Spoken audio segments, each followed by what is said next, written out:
What's up, Degenerate Nation? Welcome to the Big Bets on Campus podcast. This is the Week 4 college football betting preview. I'm Stuckey, and joining me, as always, my fellow BBOC co-host, Collin Wilson. Got a lot to get to today. We'll hit 5 marquee games. We'll do 10 to 12 more in the rundown. I'll have an extensive list of trash again. We got San Diego State going nowhere fast. Football. Colin talking Arkansas. We'll hit some Friday Night Lights, our favorites, favorite underdogs. We got it all. Jam-packed show. We'll hit, 30 games in total in hopefully a little over an hour. Can I make an opening statement real quick? Yeah. If you need to do a pumpkin patch or pumpkin spice latte coffee run with your significant other or your kids, find an 11, 2:30, or 7 p.m. spot.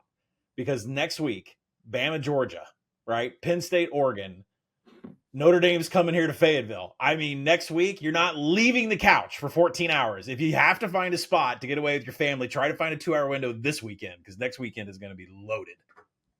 Yeah, I'm very fortunate that I'll never have to worry about that. I have a kid on the way, but my wife's a better. She knows what she got into.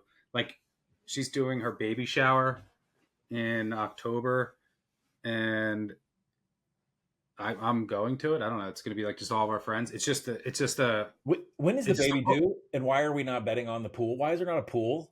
Oh, there will be. It's due Christmas Day. Are you shitting me? Yeah.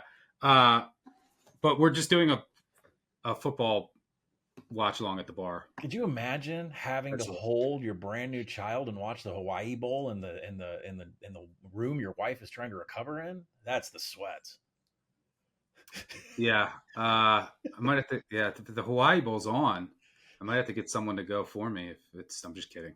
All right. All right. By the way, if you use Twitter and you haven't yet, be sure to check out and use @Playbook. It's a new betting bot from Action. You guys are crushing it. It's being used so much, and it's so easy that it just takes out all the manual work. When you want to bet, you can just reply to someone's bet slip, or just tell @Playbook, hey, make this slip. It'll reply to you, and then you just click the link. It'll take you to your book, and it'll be there already. And we'll also have a quick slip link in the video and podcast description where you can find and tail some of the bets we discussed in today's episode, or you can visit actionnetwork.com/betnow. And also one last plug. Well, 2 plugs, I should say. The Action Network podcast, Raybon and I do every week. NFL, that's always out the day before this. Make sure you check that out. We just did week 3, which I always love in the NFL. And then I'm also the new co-host of the Favorites podcast, which is returned with the new lineup. Episodes Tuesday, Thursday, Sunday with Kendra Middleton and Brandon Kravitz. Bets, stories, all sorts of fun stuff, NFL-based, wherever you get your podcasts. All right, before we dive into it, Board of Transparency. How do we do? Last week we went 3-2 on the agree. Our losses were Florida plus 7.5 and EMU plus 24.5. Unbelievable. Should have been 5-0. Talk about 2 of the most painful losses on the board that deserve to get there. I'd love for someone at PFF to reach out to me. They graded DJ Lagway 7 turnover-worthy plays on Sunday, and then on Monday it flipped to 6 turnover-worthy plays. It's like they went and regraded him after they watched him again, but it was horrible. That really cost us a good day on the Board of Transparency. Yep, but still a winning day. 40, 28-1 overall, 58.8%. Trash went 3-3 thanks to that EMU and the Tulsa Mel. Really should have been 5-1, but sometimes you get the break, sometimes you don't. 26 and 17 overall in trash over the 2 years. That's 60.5%. And then head-to-head, you got on the board with Oklahoma. It's now 2-1. Although I think I have one in my pocket with Clemson not to win the ACC. You're banking on that for the rest of the year. Yes, you bet. All right, let's get into the marquee games. Let's start out west. 10 a.m. local kick, Texas Tech at Utah. By the way, if I hear anyone else say the altitude is going to be an advantage, it's not. Salt Lake City is 4,500 feet. Lubbock, people don't realize. Yeah. Lubbock's 3,500 feet. Lubbock is pretty high altitude, so I don't think that's going to be a major issue. I do think it might be I don't know. I mean, like the travel and then the early kick, it's weird. It's a quieter Rice Eccles. Right? Yes, that's where like Utah has one of the biggest home field advantages in all of college football. Part of that is elevation. That's dampened here. That's dampened a bit because Texas Tech is at like 3,500 feet, and this isn't Wyoming at like 7,000 feet in Laramie. And then this isn't at night where it's insane. So 10 a.m. maybe it's a little more of a subdued crowd.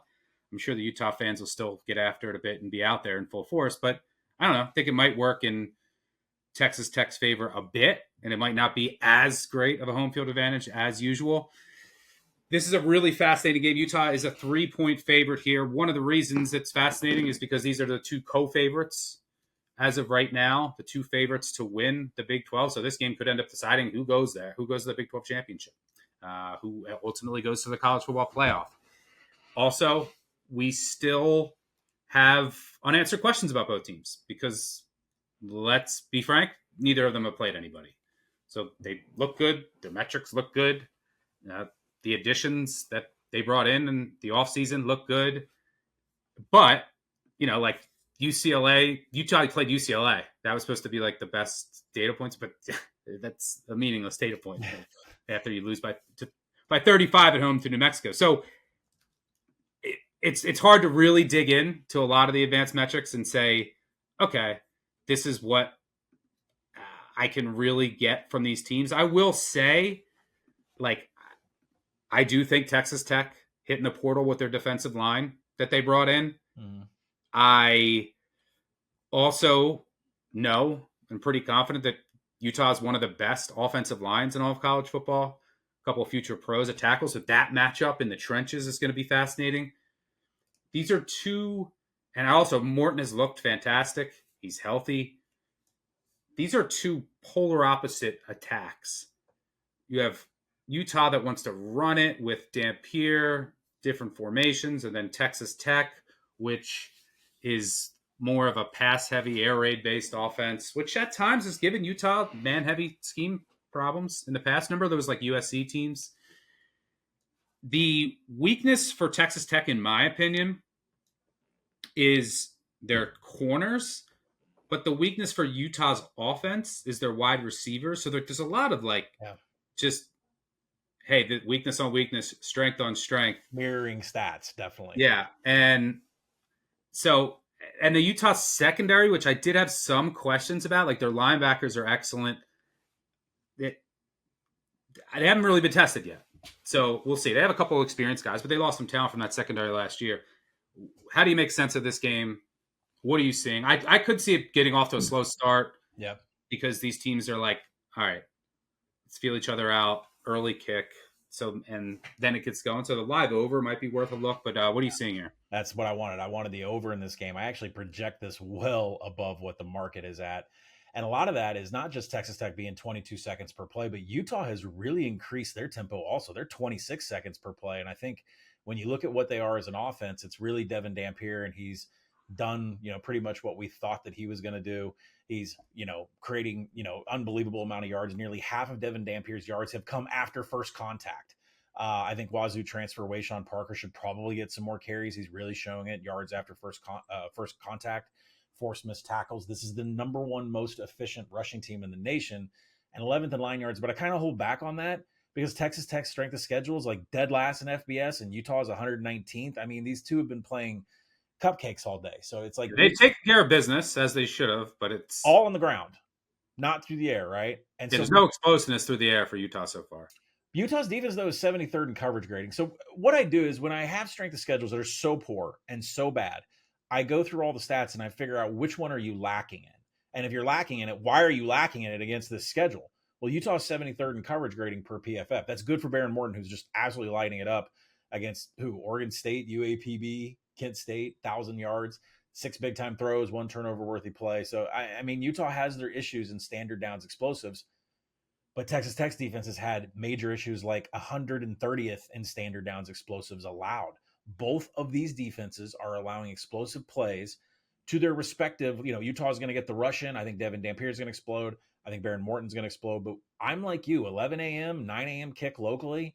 I don't think they come out guns blazing in the first quarter. So I want the over in this game. I project it up in the 60s, but I don't want to touch it until they're awake.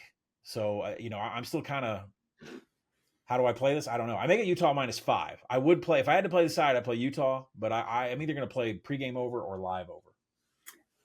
My gut is telling me Tech is the side. Like but I don't have much confidence in it. Like I think that I have Tech slightly power rated ahead of Utah. They're tackling great, which is good. You have to against Devin Dampier. Yeah, I think that they have the better roster overall, but I also don't trust McGuire on the road. Like, so the coaching edge goes to Utah. The special teams edge might go to Texas Tech. Utah's kicker missed a bunch of kicks against Wyoming, which is noteworthy. But how I think this, like how I'm seeing this play out, is I think Texas Tech's defensive line can like just neutralize the Utah offensive line. Like that'll be a battle. Like they can at least hold their own. They're not going to get bowled over. Now the tempo is interesting because Utah might want to go faster because Tech likes to rotate a lot of their defensive linemen. So that might be a strategy that Utah employs. But I don't think Utah can exploit the Tech corners. And their safeties and linebackers are really good, so they can help with the run. They can, guys like Rodriguez, they can just dedicate all their attention to Dampier and using his legs. And I still don't fully trust him to beat a team with his arm, especially with these receivers. And on the other end, I'm not fully sold on the Utah secondary. I don't think I agree there that Tech's going to have a ton of success running it, but Morton, I think he looks really good with him and these receivers. I think that they can do enough through the air. So I don't know. I'm leaning Tech, but like I said, this is like a huge get of data points. So it won't be a big bet, but I might take the 3. I might wait to bet it live. This should be a back and forth game. The if I had a prop to bet, I'd do Jacoby Williams out of the backfield with receiving yards. He's been unbelievably productive from an explosive perspective. I think he's the 3rd leading in targets for Texas Tech. Jacoby Williams has been a madman out of the backfield, and I think that's what they're going to do here a lot against Utah. All right, let's move on to the SEC. Talk a little Auburn at Oklahoma. This is the Jackson Arnold revenge game as he returns to Norman. Oklahoma has taken some money here since open. I had 4.5 on open. I can't believe it's up to 7. Yeah, up to 7.5 at some places. Total has been plummeting, which I think makes some sense given the familiarity of schemes, Venable's familiarity with Jackson Arnold and his strengths and weaknesses. But I don't know. I can't get to the under now. I worry about the pace of this game.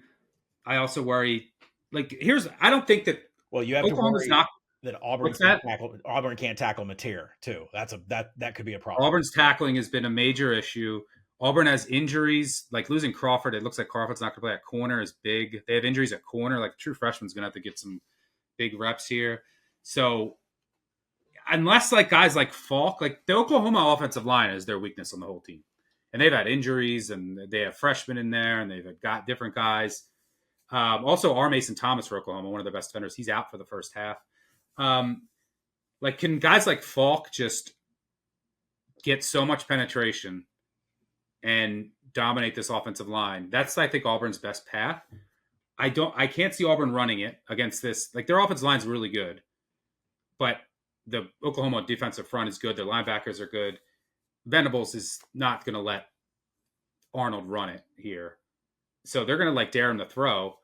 That, there's some variance there because Oklahoma's corners, like this kid Guillory looks really good, but they haven't been tested. Like Michigan has no receivers. They didn't even try it. Like they weren't doing anything. And then it was Temple and an FCS school. Auburn has really good receivers. The question is, can Arnold actually hit them and throw and do it? So that's a major question mark for me. The injuries in the secondary and how Auburn's secondary has looked, I think might swing this to Oklahoma's way, but this is getting pretty expensive. The totals come down. I mean, eventually this total is going to get down to a point where I might look at the over. What are you seeing here? I disagree with I agree with everything you said, except for your assessment of the market. I make this Oklahoma -8. I would still play it at 7. I think Oklahoma is that good, and I think Auburn's defense is a fraud. So couple of things to back up those. Their run D's legit, but Oklahoma can't really run it, so Right. like that doesn't really matter. Baylor hit 13 passes of at least 12 yards against this. Yeah, that's how Baylor attacked. So you got to think that that's how Oklahoma's going to attack. That's exactly where Deion Burks, Isaiah Satania, that's exactly where Mateer is coming in here. And it looks like Lewis is going to play their other receiver. Yeah, I mean, assuming Satania's hands show up to the game. South Alabama, this is the other thing that bothers me about Auburn. South Alabama generated a methodical drive, that is a 10-play drive, on almost every single possession against Auburn. That is disgusting.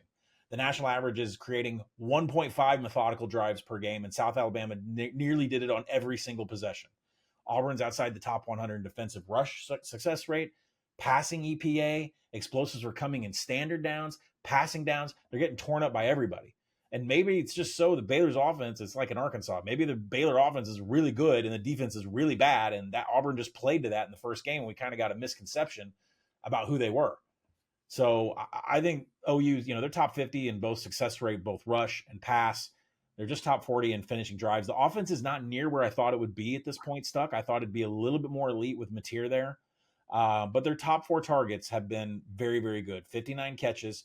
Each one of them averages at least 12.1 yards per catch. Mateer is hitting targets, and they are making plays happen no matter who those top 4 targets are. I think the OU defense has been elite with Venables. He's been focusing solely on that side of the ball. They have the second best pass defense in regards of success rate in the entire nation, and they've generated a top 20 rank in quality and finishing drives. Now, their strength of schedule is 59th. They could have played better offenses, like with Michigan and Temple and such. But for the tests that they've been up against, they've looked really, really good, solid. Yeah. By the way, third downs. OU's only allowed 7 of 41 to be converted. I know the offense you can point it out, but that is a nice mark. 7 of 41 third downs allowed. It's good. Yeah, their defense is elite. The only questions I have is like just the corners, like Guillory. He looks really good. He looks the part, but they haven't been tested by receivers like this. But then again, is Arnold going to be capable enough to hit them consistently? I do think the biggest matchup advantage will be the Oklahoma wide receivers against the Auburn secondary, which isn't at full strength, although it looks like Champ Anthony's going to come back, which might help a bit. But not having Crawford is big. And he might get, like they say, is a game time decision. I don't think he's going to play. Venables is going to know exactly where to put pressure on the offensive line. He's going to know exactly if Jackson Arnold can get to his second, third progression. Venables is going to tailor make this defense this week for Jackson Arnold. Yeah, the Auburn offensive line is very good. So they have that working for them. But yeah, you're right. That is, I think, an advantage, a major advantage for Venables. Very good chess match between Venables and Freeze here. Like I said, the one weakness, it could be that Oklahoma secondary, which hasn't been tested. Mm-hmm. So Arnold's going to have to be good, going to have to be good through the air. And then how Auburn can slow down this offense is their defensive line has to be amazing. Guys like Falk have to blow everything up because I just don't think that they're going to be able to cover consistently or tackle consistently on the back end. I make it 5-3. So, but with like some of the injuries, matchups, the Venables thing, I can see shading this to like 6 or so. But now I can't get involved. If this keeps coming down, I might look over. You want to go on the board at 7? No, there's matchup things that I don't like. Just checking. So we'll get something on the board. Oh yeah, we'll get a bunch on the board here. All right, let's go to Florida, Miami. This is, I can't believe Florida let us down last week. Big rivalry game here. Miami's a 7.5 point favorite. Total 51 and a half. 50.5 to 51.5 is what you can find out there. I wanted to go back right to Florida. Yeah. Right. These kids show up. It's a Florida Miami game. They didn't quit on Billy Napier last week. They didn't quit on him last year. They're going to show up for this game. So I was all ready to back Florida here, catching over a touchdown. But there's just too many things I don't like. And I guess there is a chance that like they do check out a bit. And it's like they had that war against USF, and then they had that war against LSU. And that this is meanwhile Miami had a bye and then rolled USF. So like they're going to come in here much healthier, much fresher. Here's some of the matchup things I don't like. Caden Jones, who got his first start at right tackle for Bryce Lovett, who was really struggling. He wasn't great. Well, that's problematic. The rest of the Florida offensive line is awesome, but that's problematic going up against Bain and Messidor. That could just ruin everything for what Florida wants to do. Florida's also not getting any pressure at all. And they lost Caleb Banks. That was one of the reasons I liked Florida, who still should have covered, but he got hurt. He didn't play the second half. His first-round draft pick. He's out for the year. So that's huge. And like they don't have McCray. He's hurt. Like they were going to count on him. So this defensive line is just not going to get pressure. And they probably weren't going to get pressure anyway against Miami, which means – and look, the Florida's linebackers and defensive linemen across the board have been really good against the run. Like they've been really good against the run. But they're not getting pressure. And like their secondary can be attacked, and Beck's going to have all day, and these Miami receivers are good, and they're going to get open, and Beck's going to hit them. On the other side of the ball, the way to attack this Miami defense is you have to attack this secondary. Like it's better, but that's still like the weak point. Like they're still really good against the run. Their pass rush is really good, so like you got to block. So like that right tackle is an issue. You can't like from what I've seen, you're not gonna be able to run on Miami. I mean, when you shut down the Notre Dame's rush attack, that's impressive. Yes. So can Lagway do that? I don't know. Is he hurt? Is he just because he didn't get reps and he was during the summer? But this offense looks lost. I mean, they only scored 16 against South Florida. And Lagway, his biggest strength is a deep ball. He's 1 of 7 with 3 picks on deep balls this year. Yeah. He's always struggled with his footwork and reading defenses in the intermediary range. I mean, last year he had 3 touchdowns, 7 interceptions in the intermediary range. So what's Miami going to do here? What's Heatherman going to do? You're going to see a ton of 2 deep and then disguise stuff underneath. So they're going to play like shell, like, hey, you're not going to get the deep ball. And then we're going to confuse you into some of these intermediary throws. And, guess what? Bain or Messidor might be breathing down your neck. And Lagway might just be mentally he might have no confidence. He might not be fully healthy.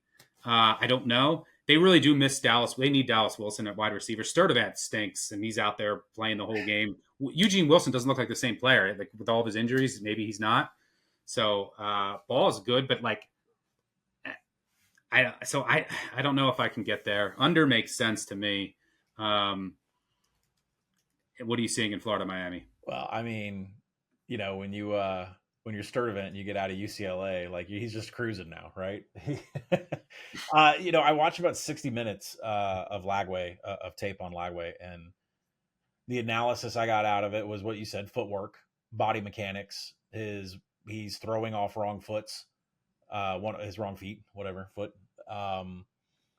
And if you go and look at the numbers, one of the most impressive stats I've ever seen is that the Florida offensive line is 4th in pass blocking per PFF, but their offense is 128th in havoc allowed. How is the offensive line not allowing anyone to get through? And this offense 128.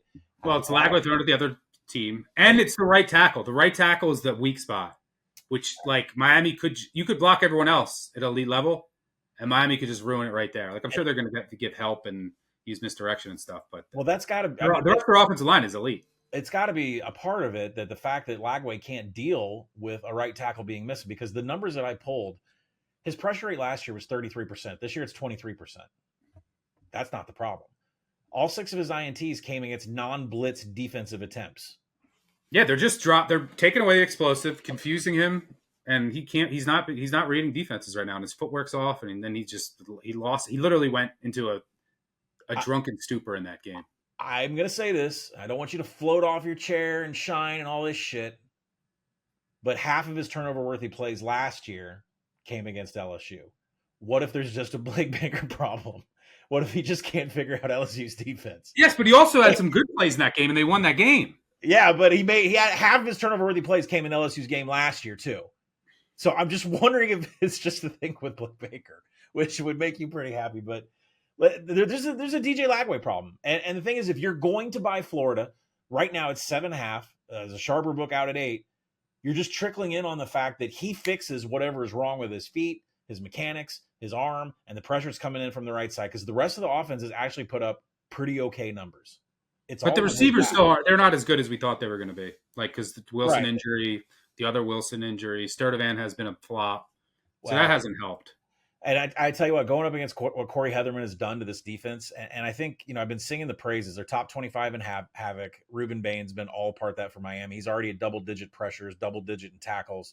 Miami neutralized the rush offenses of South Florida and Notre Dame. That's clean. That is a betting deliverable. There have been some explosives in the air. So you're right. The Bulls and the Irish both had 10 passes over 15 yards. So I think it's important to know that it's going to have to come through the air. Can Florida do that? I'm not so confident, not even if Lagway gets it cleaned up, but the targets that he's hitting. So, I think there's something else that we need to mention.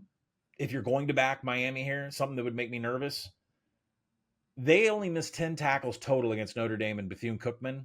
And then I think they just took the week off against South Alabama. They missed 14 tackles. Against South Florida, sorry.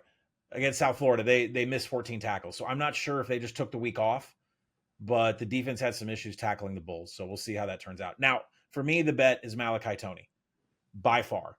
If you look at how Florida has been attacked, the most targets and the most explosive plays were hitting the slot receivers on the middle of the Florida defense. If you go and look at USF and you go and look at everybody that's played against Florida, LSU, it's all come on the slot. Malachi Toney lines up in the slot. That's exactly where he was used against Notre Dame. I don't know what number I would play Florida at. I think this is going to get steamed. I think it's going to blow through 8 up to 9. Florida took a lot of money last week. I don't know if everyone is out on them. I don't know. This might be a pass for me. Too much. I would play a Malachi Toney prop. That's what I would do for everybody. Receiving or right. Big Ten, Illinois at Indiana. Indiana out to a 6.5 point favorite. Soft opens at 2.5. Total down a couple points to 52.5. This game will be primetime, NBC, 7:30 Eastern. Top 20 matchup between Illinois and Indiana. I think the first time ever these two teams have faced off in football while both being ranked. The first Signetti and Brett Bielema event here. Ought to be pretty good. Yes. The market has taken off here. I wanted Indiana first half. And now because it's taken off, I'm not going to be able to get a 3 or better. So if this comes back, I assume we might get some buyback on Illinois at some point. I don't know. I mean, it was pretty sharp money on Indiana because it's I can tell you that. But so I wanted an Indiana -3 first half. Illinois has been getting off the slow starts. They've made some good adjustments in the second half. It's a really experienced roster and staff that know each other well. I expected this crowd is going to be juiced. I think they can feed off of that. But this game's hard to project because Indiana's played 3 little sisters of the poor. I love everything they're doing. I love the roster. I think they're a better team than Illinois.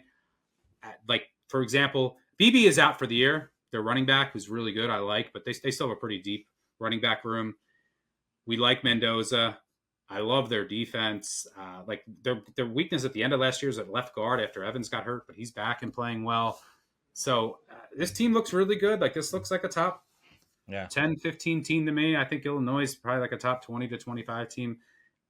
Can I lay 6.5? No, I wanted first half. I'm hoping it comes back. What are you seeing here between Indiana and Illinois? Well, Indiana is the number 1 defensive havoc team so far. And I know that comes against a schedule that includes played literally nobody. Indiana State, Kennesaw, and ODU. What makes me nervous about the Indiana offense is that Old Dominion was plus 1.3 yards per play better than Indiana. Maybe that was just a week 1 issue, but maybe that's one of these Indiana starts off slow. You're right. They do start off slow, and ODU looked pretty good in the box score against Indiana, and then, eventually went and beat the hell out of Virginia Tech. But the Illinois offensive line has given up 28 pressures on 93 dropbacks from Luke Altmaier so far. That might be the weak area in this whole game. I was so experienced. This offensive line is not elite. Altmaier has not produced a big-time throw in Illinois' 2 FBS games. He also hasn't thrown a turnover-worthy play, to be fair, which has been an issue. I know we've been counting on those, but I lean Indiana and I lean over in this game, and I think maybe Indiana team total over is where I'm going to settle on in the middle because you're right. The number's taken off. I project this at 2. I still would have bought this at 3, but now we're up at there's 6.5 at FanDuel. Like, where are we going here? Is everybody dead for Illinois? So I'm going to go team total on Indiana over. Actually, I'm at Indiana minus 5.4. So I agree with the move. I wanted first half. Mm-hmm. If it's 3 or better, I'm in. I'll have Indiana in some form or fashion in the first half or game if this comes back a bit. All right. But we're going to learn a lot about this Indiana and some of the changes because we just haven't seen them against anyone with a pulse. All right, Michigan at Nebraska. It's a big one for Corn. Can we finally do it, Huskers? Can we finally beat a top 25 team? 0-27 over the past 27 matchups versus top 25 teams. I haven't beat a ranked Big Ten opponent since 2015. The Nebraska pass defense has been elite. Their run defense has not, because guess what? Their interior defensive line's taken a big step back. Obviously, that wasn't hard to guess because they lost 2 NFL guys there. But their run D has been very vulnerable. I mean, Cincy ran it 30 times for 202, 6.7 yards per carry. Sorsby ran it for about 100. Underwood legs, are we unleashing them again here? The Michigan run defense has been excellent, but their interior and their defensive line isn't as dominant as was last year. Shocker. Look at all the NFL guys they've lost. The Nebraska offensive line I really like. They're really experienced. They've been good in pass protection. I think there's only been Rayola's 17% pressure rate, although they've only faced Akron, Houston Christian, and Cincy. And I watched Cincy against Bowling Green, and they couldn't get any pressure. Maybe a bit misleading, but I do like the offensive line. I think the weapons are upgraded. So what I think this comes down to, which team will have more success on early downs? I know that's so generic to say, but if you can, because Nebraska's run D has struggled. So I think that they're probably going to load the box here and force Underwood to beat them, because you're not really scared of these receivers. And the Nebraska secondary has been excellent so far. Because if you could force Michigan into known obvious passing downs, you're not scared of their receivers at all to make plays against the secondary. But if they're able to consistently run and stay ahead of the chains, and that's when you can use Underwood's legs, then it could be trouble. And then if it's Nebraska that's behind the sticks, Wink can bring pressure, force Raiola into a mistake. He does struggle under pressure, although he's pretty good against the blitz. It's more like when you play coverage and you get natural pressure. Michigan already playing at Oklahoma helps. The true freshman already went to Oklahoma. Will they open it up more now? I would assume that they learned from that. I do think Michigan should have more success running it, but can it finish drives? I do trust the Nebraska passing attack more. And if we're talking about late downs, because of that advantage, on the season, Nebraska 62% on third downs, Michigan 44%. That might end up being the difference. This new Michigan offensive line versus the new Nebraska defensive line is a matchup to watch. And Michigan has both their guards hurt. They might have 2 new guards in there. They had some good new guards last week. They could get Rod Moore back in the secondary as well. All this to say, I do make Nebraska the slightest of favorites. Really? Wow. Yeah. I mean, I'm lower on the market than Michigan now. I am really interested in watching this game because if Underwood's going to run like that, and I just don't trust it. I really don't trust this offensive line. I don't trust the receivers. I think the defense, they should have got blown out by Oklahoma. But there's obviously some potential here for this team to rise because of Underwood. They just need some other guys to emerge, the offensive line to come together. Nebraska's kind of more of a known commodity, but so I'm leaning Nebraska. If I can get a 3, I am in on Nebraska 100%. I'm in on that. And by the way, Nebraska special teams, I think, are better. Nebraska special teams are good. They fixed that issue.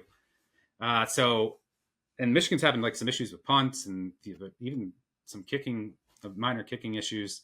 So I lean Nebraska. They will be in my round robin, I think. What are you saying here? I want Michigan pretty bad. I took over on open. It was a 44.5. I would still play at 46.5. I don't mind the over. Yeah, I see advantages for both offenses here. But because of what Michigan can expose, I favor them more in this game. So Bryce Underwood did have 2 turnover-worthy plays against Central Michigan, but I don't think that's going to come into play here. And I love Biff Poggi just absolutely running Central Michigan up a flagpole, 63-3. No mercy. Cobra Kai shit, right? I mean, Bryce Underwood's ability to scramble has been his best weapon so far. And the best weapon, for the offense outside of Justice Haynes. I mean, he has 87 yards on scrambles last week while, creating scores. Michigan typical heavy rush, 60% rate. Justice Haynes is averaging 3.8 after his first contact. The offensive line is 14th in stuff rate. That comes on a schedule that does include Oklahoma's defense. And the defense has been high in success rate, but the pass rush and the pass explosives have just not been in the top 50. So there are some holes here on the defense so far. John Mateer created 7 explosive passes against the Wolverines. Can Dylan Raiola produce the same? I'm not sure. There's red zone issues here for Michigan.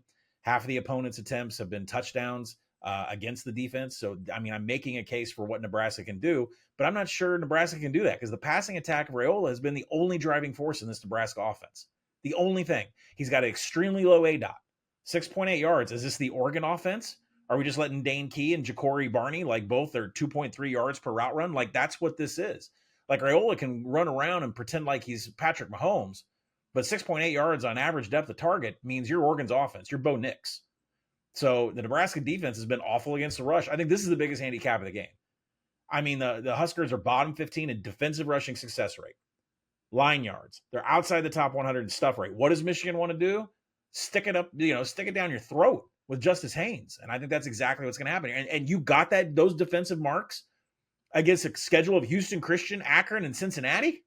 Yeah, they lost their D linemen, their interior D linemen, Maker and Robinson, who are on NFL rosters. I'll go a little bit farther. Nebraska has severe struggles. Against outside zone and man blocking run concepts.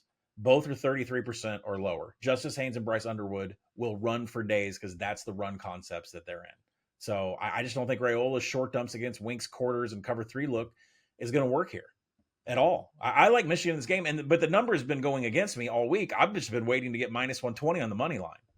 So you won't give me 3? You won't give me 3 head to head? I wouldn't give you 3, but you wouldn't give me money line. So if you want to go 1.5 and split the difference, I'll go on the board with you. No. See, how about will you give me 3 with Tech? You want Utah? Live. All right. Let's get to some other quick games here. Head to the rundown. Arizona State at Baylor. So what's wrong with Arizona State? Their top 15 rush EPA success rate, and Baylor's run defense is horrendous, although they might get Jackie Marshall. They should get Jackie Marshall back at full strength this week. That'll help. Phoenix Jackson's hurt. Their secondary has just not been the same because Williams and Turner are hurt. It's been a killer. Losing Bet to Florida killed everything, too, on the defensive line. And they got these nose tackles that just aren't playing. And they're just running dime at time. They're so light up front, and you can run all over them. So Arizona State's rush offense has been elite. But why are they not as good offensively? Well, they're 27% on third downs. They were 46% last year. They're not as efficient in the pass game. Why is that? Well, because Jordan Tyson is the only guy they can throw to. 46% target share, 32% last year. Like Jalen Moss to Fresno, he's out again. They have no one else to throw to. It's just throw to Tyson, throw to Tyson, throw to Tyson. And then they miss Scadaboo out of the backfield. He was their second leading receiver, and they really miss him on third downs, the dump offs. And that's why their third down and their pass efficiency has gone down. The defense also not getting turnovers. There's a drop, one of the most experienced teams in the country, but there's a drop off at nickel from Simmons to guess who? A Purdue transfer, Breedlove. So there's a drop off there. Their stud safety, Alfred, he's out for this game. That's noteworthy. But Baylor can't run the ball. You're not really going to run it on Arizona State. So it's all about Sawyer attacking this ASU secondary, which is a bit vulnerable. Like they're not as strong as they were last year. What does all this say? This is a chaos game. Because it's just going to be Sawyer Robertson trying to hit explosives, and then there's going to be some 3 and outs, and then there's going to be some Arizona State 3 and outs, and then Jordan Tyson's going to break 70-yard and 60-yard. And this game's going to go back and forth. Whatever number you want on either team going into this, you'll probably get it live. I got nothing pregame. Anything there? Yeah, I mean, I make this game Baylor favored by 6. I'm well ahead of market, and I don't like Baylor in this game at all. I think Arizona State's going to be in my money line round robin. I mean, their defensive rushing success rates outside the top 100, and the Sun Devils are using a 58% rush attack, and it's not even Kanye Udo who's been the man. It's Ray League Brown. His numbers are off the chart.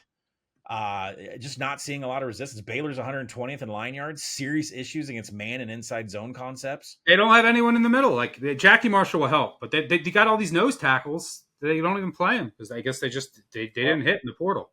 On the other side of the ball, maybe Arizona State's defense can be had for an explosive, but right now they rank 5th in the nation in PBUs. So Sawyer Robertson's going up against some swatters. I like Arizona State in this game. All right, let's. How about the Iron Skillet? SMU, TCU. TCU major revenge here. They're off a bye. They lost 66-42 last year. SMU's second straight road game. SMU's been sloppy, man. Bottom 10 penalties, the kicker issues. They have injuries, although they might get their receiver Hudson back. They might get a couple linebackers back. They made a switch at tackle last game because one of their tackles has been a mess. It's just not the same defense. They lost a lot of talent. I think TCU rolls. Yeah, this was an overplay for me. I got uncomfortable about it. I thought it would fly, so I took it at 63, and then somebody with a bag of money came in and shoved on the under and put it to 61.5 at Circa before it immediately popped back up to 62, which is a very key number in total. So if you can get 62, I definitely like the over here. Josh, there is a. I like TCU 7 or below, and they're not going to keep their like Hoover is rolling. And you know what other bet I like? Let's get a future bet.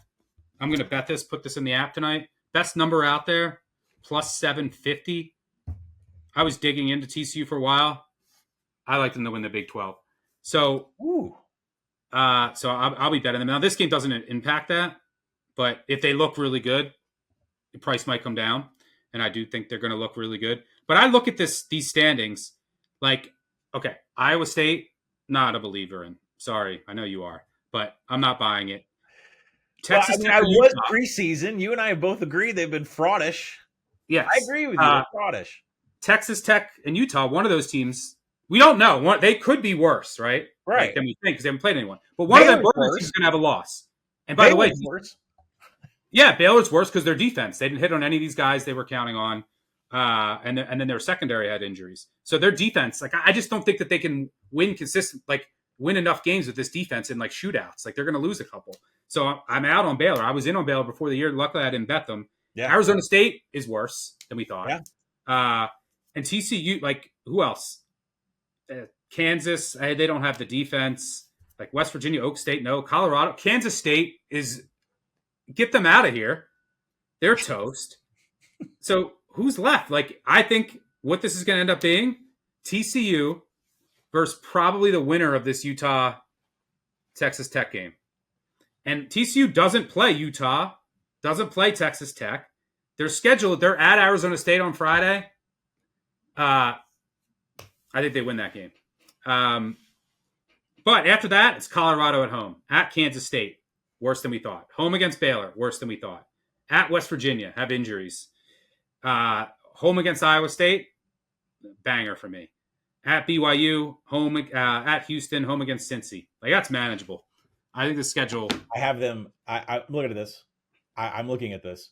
I have them for the remainder of the season at 6.9 wins, and I have them favored in every single game. Some of them pretty heavy, and the only one that's a coin flip is Kansas State. I mean, you're not wrong. I'm probably gonna have to join you on this. I mean, like every game, I've got them at least 63% favored. Put it on the board. Put it on the board for both of us. All right, we'll put it at the bottom as a. Yeah, this is a BBOC bet. I mean, the other games I'm looking at that could be short, like right now, projected late in the season, like minus 4.8 against BYU, minus 4.8 against Iowa State. I mean, Arizona State will be close. That's like a pick. I would imagine. But it depends on how they look this week and stuff. Like, there's two marquee games. So, all right, we're in on. I like the over on this game. Right. We're in on TCU for conference. Are we gonna officially place this at plus 750? Yeah. Okay. We'll put it in. Put it in tonight. Let the podcast get out there and breathe. All right. I'll wait too. All right. All right. UAB at Tennessee. Oh boy. So I can't believe I thought about UAB because this is the trend of all trends. Top 15 teams, after they lose a top 15 game, favored by 30 or more the next game, they're 29% over the past 30 years. They're failing to cover by about a touchdown per game. They all come out flat. We've only seen it twice this year. It's Clemson and Texas. Clemson was down 16-0 to Troy. Texas didn't even get off the bus against San Jose State. They luckily got 5 turnovers. Neither came close to covering. But with that said, you pointed this out to me. So UAB plus 38.5.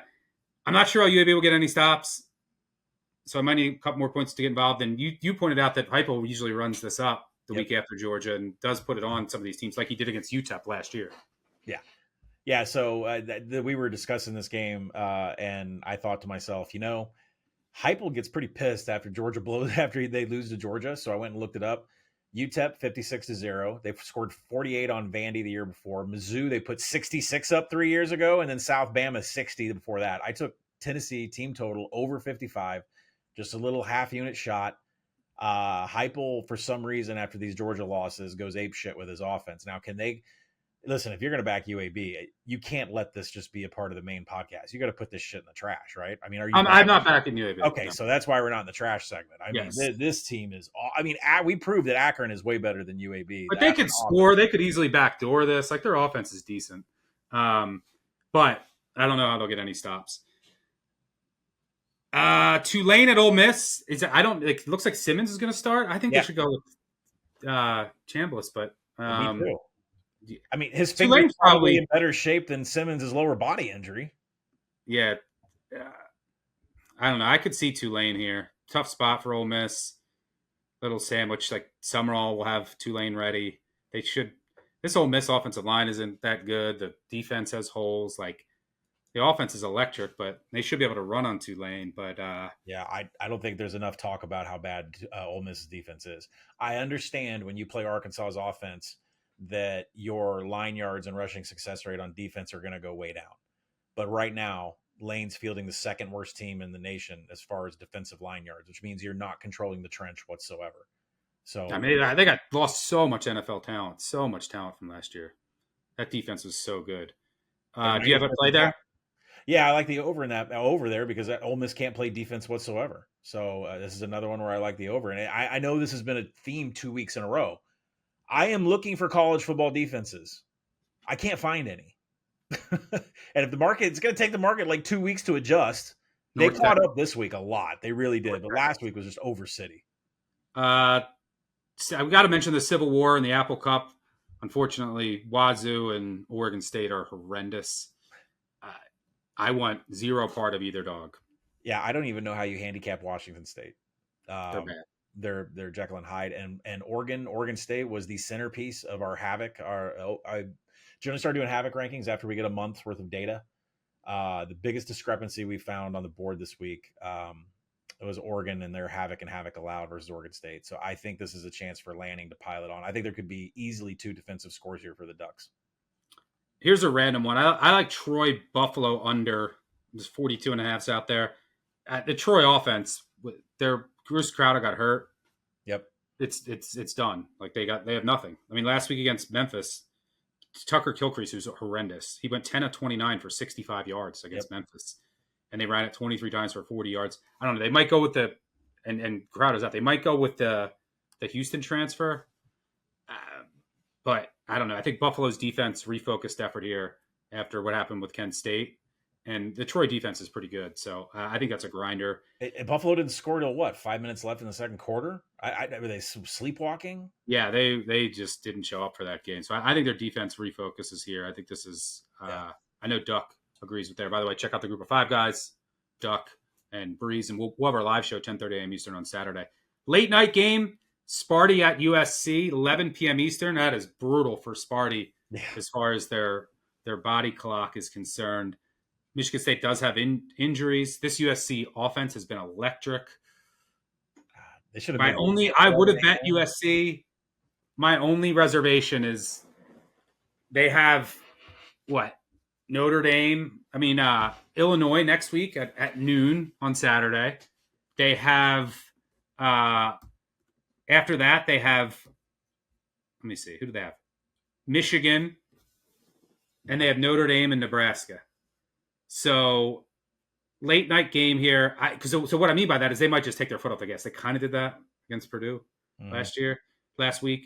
So that gives me pause. I'll probably end up betting this game. It's 11 Eastern. USC first half because Michigan State is number one. They have injuries on the offensive side of the ball, and I don't know how their defense gets stopped. This even adjusting for opponent. This USC offense is on another level right now. And Michigan State, like how are they getting? I don't know how they're getting stops. Like they just gave up 24 to Youngstown State. Like the Penguins.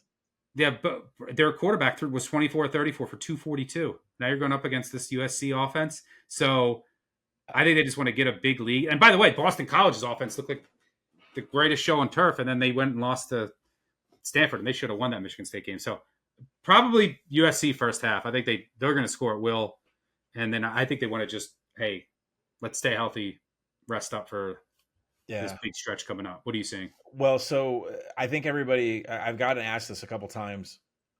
What makes your determination on team totals? Well, first off, I can't even bet them till Tuesday, and they're not widely available. So sometimes I wait till Tuesday night or Wednesdays to put in team totals.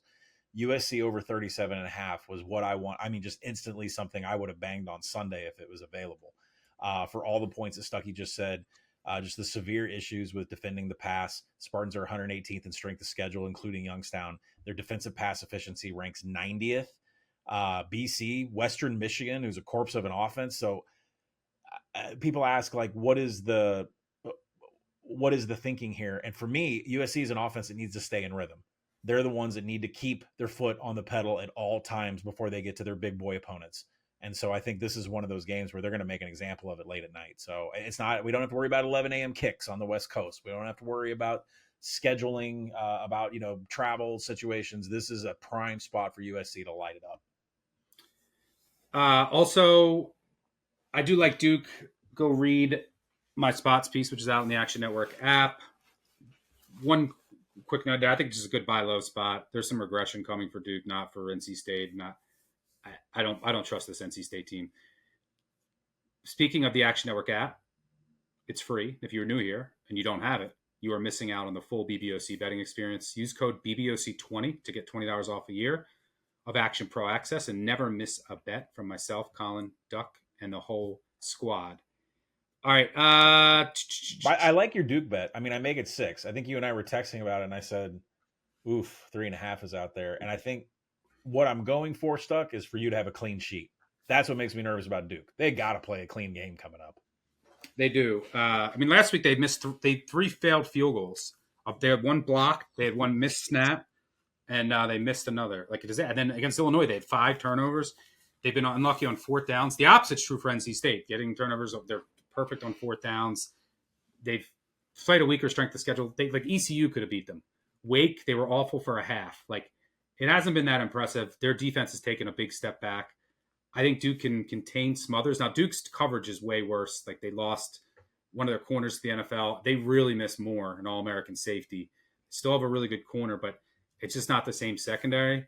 But I think this is a good buy low spot on Duke. This is like their season. If they want to sniff any preseason expectations, you got to win this game. Mm-hmm. All right.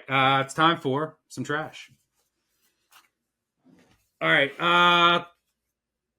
Let's start it off. Miami, Ohio. Who wants to bet them? But after they're 0-2. But this is your strength of schedule disparity game. Miami, Ohio's played 2 Big Ten teams. And by the way, they looked much better against Rutgers. That game was misleading. There was a bad call. Flipped that game. 2 Big Ten teams.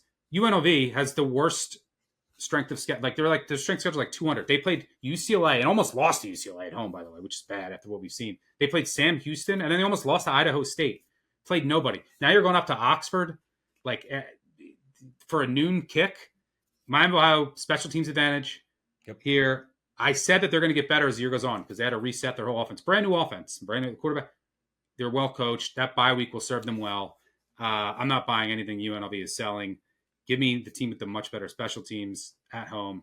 Redhawks. Agree or disagree? 100% agree. Put it on the board? Yeah, put it on the board. I actually make this game 2. I think there's value in the 2.5. I'm going to put it in my money line round robin. UNLV practicing at 9 o'clock in the morning this week. Mullen's screwing with the body clock.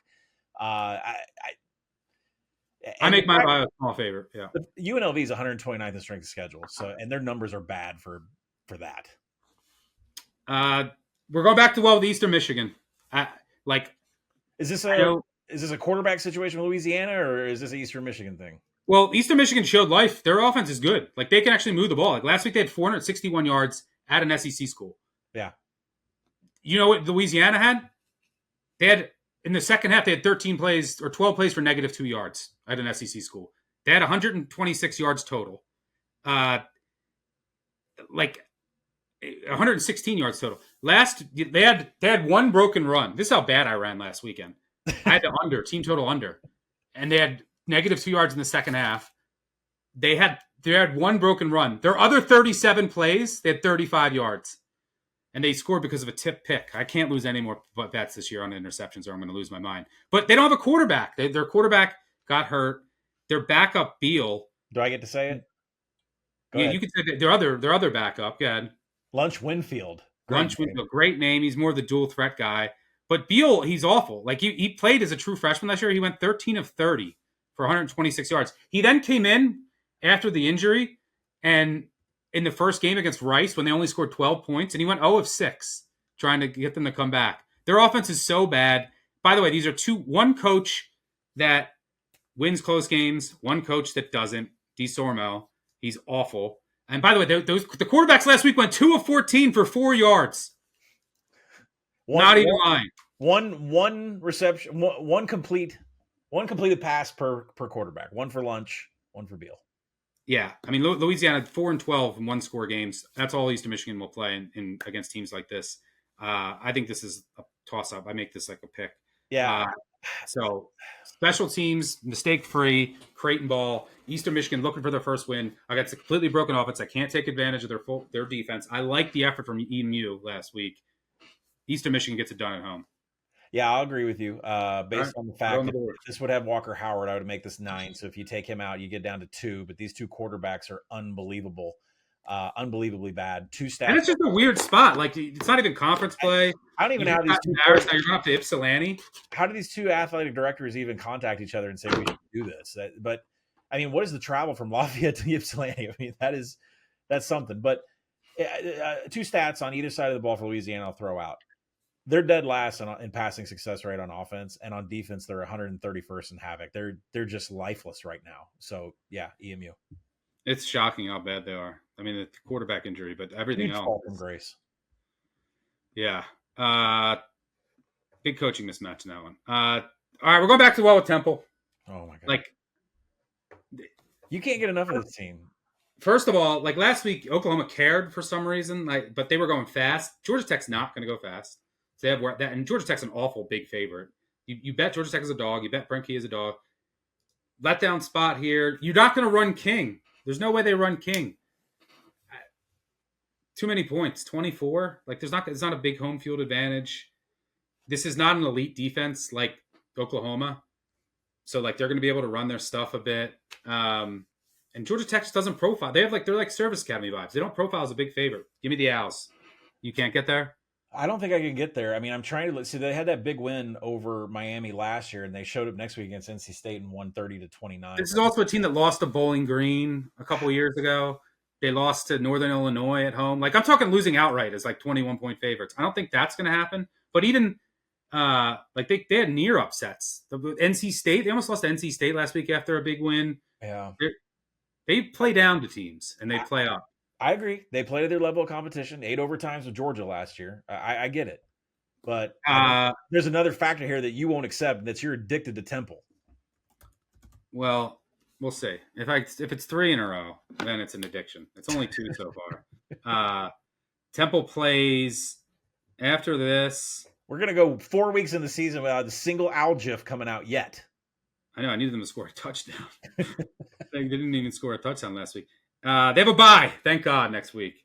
And then they're home against UTSA. All right. NIU. This is my favorite trash of the week. NIU. You want to talk about a big dog that's going to cover for you. And this is an awful spot for Mississippi State. They have Tennessee next week and then A&M. Super flat spot. Like, why show anything? But NIU, their offense, all they're going to do, Telly Johnson, Siobhan Wright, they're going to run it. They're going to just grind this game down to a halt like they do in this spot every single time. Ask Notre Dame. Ask Georgia Tech. Thomas Hammock. You want to hear some crazy splits? As a favorite, he's 5-21 against the spread. 19%. As an underdog, he's 24-11. 69%. That's because of the way that they play. He's 7-2 against the spread, 78% when catching more than 2 touchdowns. Hey, look what they did against Maryland 2 weeks ago. And by the way, they're coming off a bye. They had 15 days to prepare for this game with a full roster reset, new offense coordinator. That's important this time of the year. So, yeah, this is all day. I make this 19, and it's a great spot. So give me NIU. I make it 19 also. So I should agree. Pace for Miss State isn't great for this, but I think NIU will bleed it out. I mean, that's the thing is like defensively, I'm completely with you. Offensively, these numbers are horrendous. right? Yeah, but it's just run. Just get a first down. All right, there goes 3 minutes off the clock. All right, get one more. I like their backs. Yeah, their offense is ugly, but they're just going to ugly it up, and they're going to run enough clock. Let's say I don't think you're wrong. All right, let's go with that. Okay. Oh, shit. Just go ahead. There's a 22.5. Do we get 22.5? Because it's Circa's at 22.5. FanDuel's at 22.5. Do we get that? Sure. All right. Right now, the trash and agree tab is all MAC teams. Oof. What? This is my heaven. I played La Tech against your Southern Miss boys. I know you won't agree with that, but no, I played La Tech too. Okay. La Tech quarterback change last week. They finally went with the right guy. Pook, they're still using him. He's questionable this week. They're still using his legs. One of their primary corner is also questionable, which is a bit concerning. But La Tech's defense is legit. They finally made the quarterback change, a guy who can actually run their offense. Southern Miss has been getting lucky the last couple of weeks. I mean, last week they had 3 picks inside the 5. One of them was a pick 6. And then App State benched the quarterback, and it got out of hand. I like La Tech at home. Yeah, you don't have to put me on the board for this because, this is a thing where if I lose this Louisiana Tech bet, I'm actually kind of happy with that Southern Miss 40-1 out there, which I don't need any more jips from you spraying me with water. So, yeah, I agree with you, but we don't need to put a board on this because I've already got a future. And then my last one is, I don't know if this qualifies as trash, but I thought you weren't allowed to bet UConn anymore. What do you mean? But I won last week with Delaware, so I'm back. I'm off probation. I snuck one in. But I haven't bet on UConn. And now I'm laying 3 touchdowns. For those of you that don't know, someone called in and put a hit on the voicemails on Stuck, like pre-pandemic. So yeah, by the way, 959 bet beats. Call, yell. For all my bets this weekend. We'll have a recap show on Sunday. I laid it with UConn. Like, they lost back-to-back overtime games coming home for Ball State, who is so bad. And it's just a great matchup. You want to attack this UConn secondary. Their corners are kind of weak. Ball State can't throw it. Like, literally can't throw it. And I don't know how Ball State gets a stop. The UConn offense is electric. Fagnano, Skylar Bell. Yeah. Top 10 nationally in EPA per pass success rate. And in Havoc allowed. They don't make mistakes. Yeah, and that's where you want to attack Ball State, which has some good pass rushers, but they're void of talent on the back end. No talent at linebacker, no talent at safety. Corners are bad. Like, they're this is a bottom 5 pass defense. I'll join you. Actually, I'm going to play it. So far, Ball State's given up 67% completion, 876 touchdowns, no interceptions, and that includes a home game against New Hampshire. So, this is, I don't know how they get stops. I might play the over too. So UConn is 13th in one of my most favorite stats, offensive momentum killer. They don't commit penalties. They don't have 3 and outs. They have extended drives. They end up in scoring position and they end up scoring. UConn they're very impressive offensively. I agree. Yeah, their offense is electric. Ball State just can't keep up. My only fear is it's a big number and Ball State just wants to run it. They have like an option-esque offense, but I just think UConn's going to score that frequently and take out their frustrations of the last 2 overtime losses. All right, a sleepy spot. I kind of like Purdue.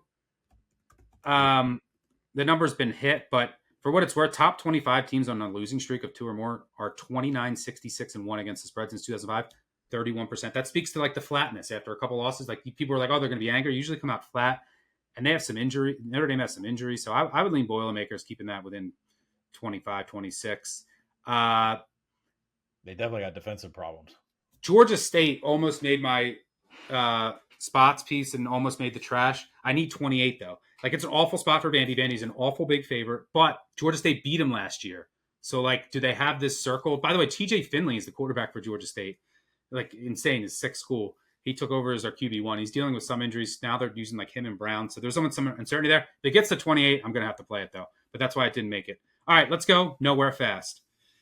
San Diego State hosting Cal. Cal, 12.5-point favorite. This is not the best spot for Cal, and they're not a great favorite role, but right. You can't have, and it's coming off the big Minnesota win. You got conference play coming up. San Diego State off of a bye. So it's not a great spot, but I don't know if I'm running to bet San Diego State. And the total is 47? 47 and a half. Yeah. My gut says San Diego State covers, but it's not a game I'm running to bet. It's on 10:30 Eastern CBS Network. Maybe I'll get there, but I love JKS. I love this Cal defense is rounding into form under Wilcox. Shocker. Now they don't have a run game.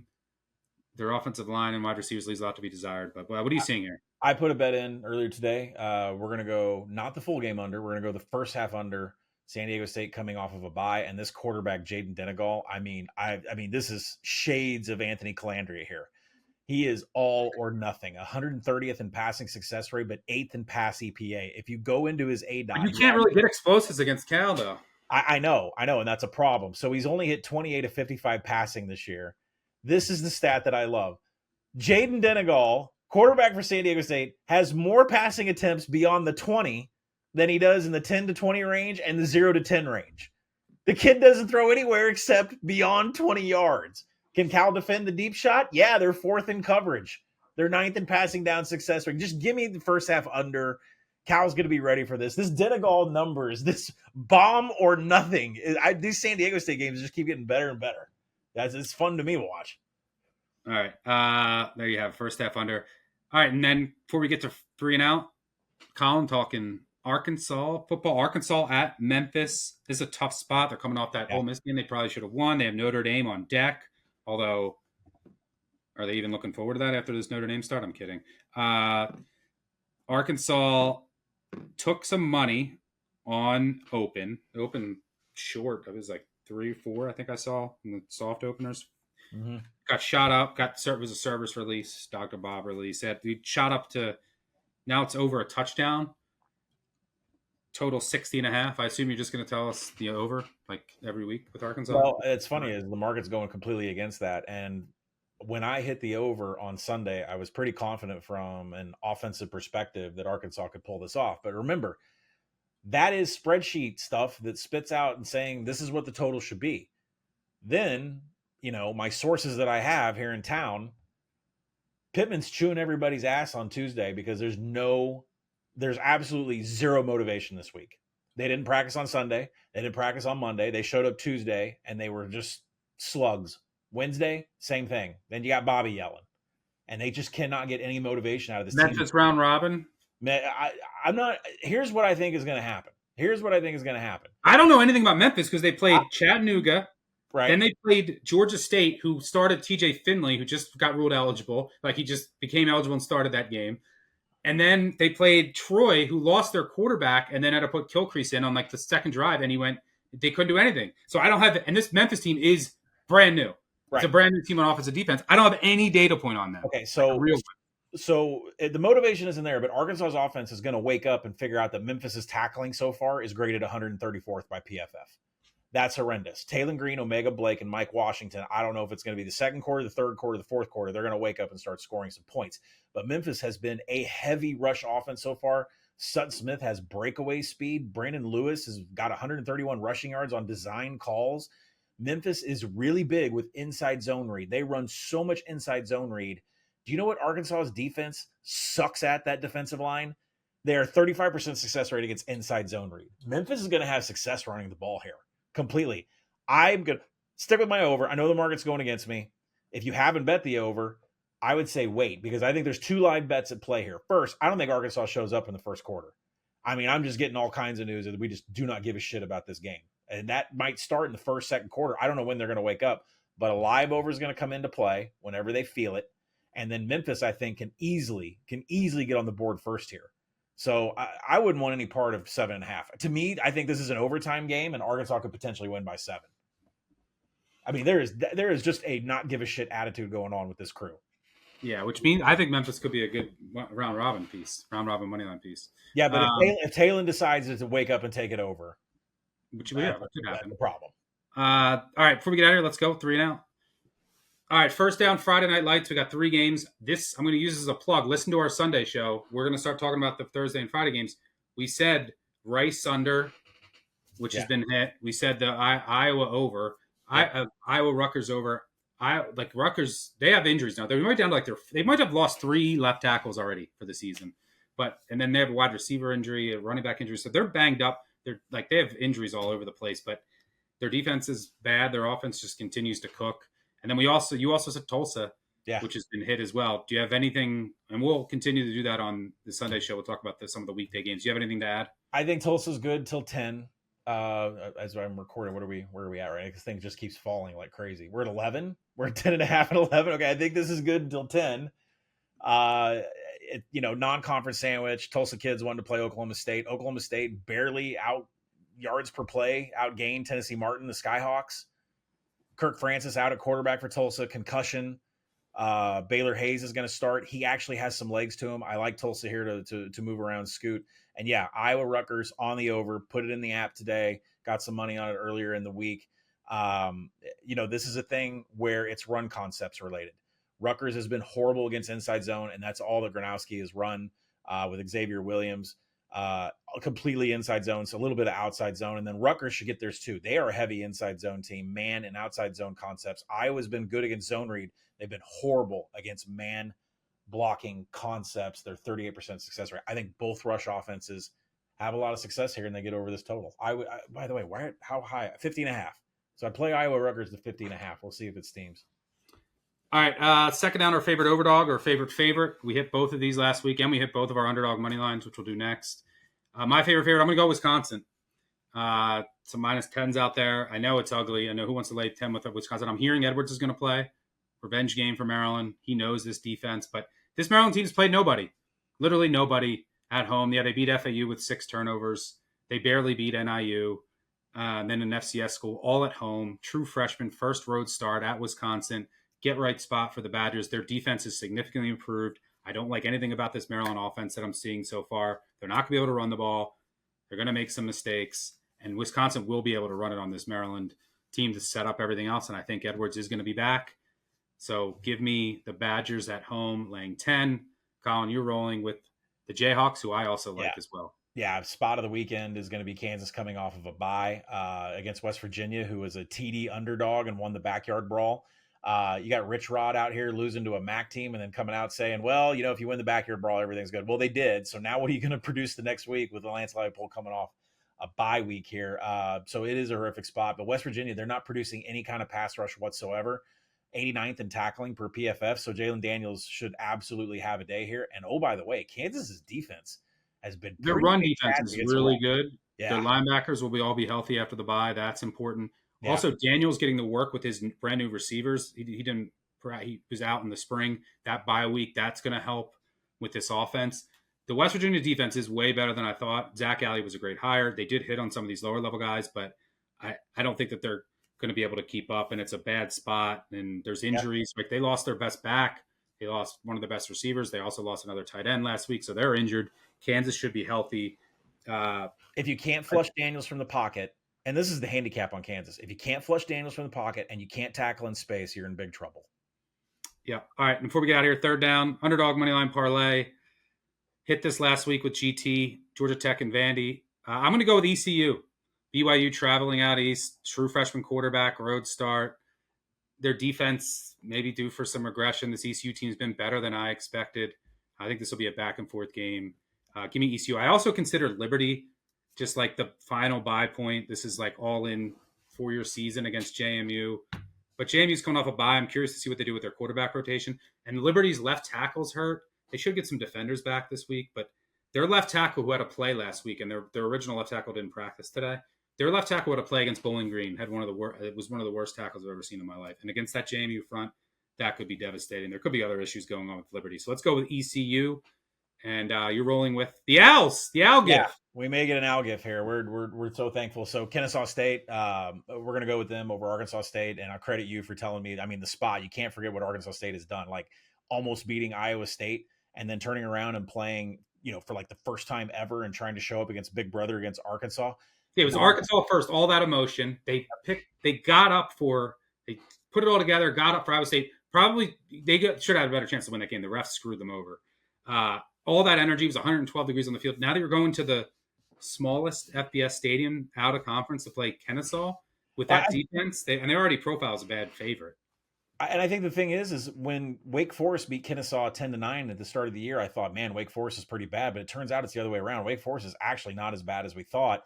Kennesaw kept up with them in yards per play in that game, created 5 methodical drives. I mean, Kennesaw can do some offensive here, so I like them to upset Arkansas State. I mean, yeah, their offense stinks, but their defense is okay, and Arkansas State's defense is bad. So I think that they can move the ball, like you said.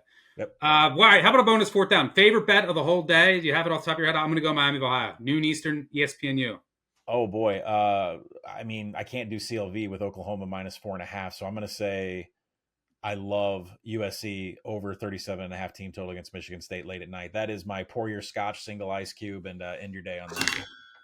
All right, that'll have it. Agree tab to recap: TCU to win the Big 12, Miami of Ohio, EMU, NIU, Maction baby, and UConn. Then that's basically the trash plus La Tech. So no head to heads.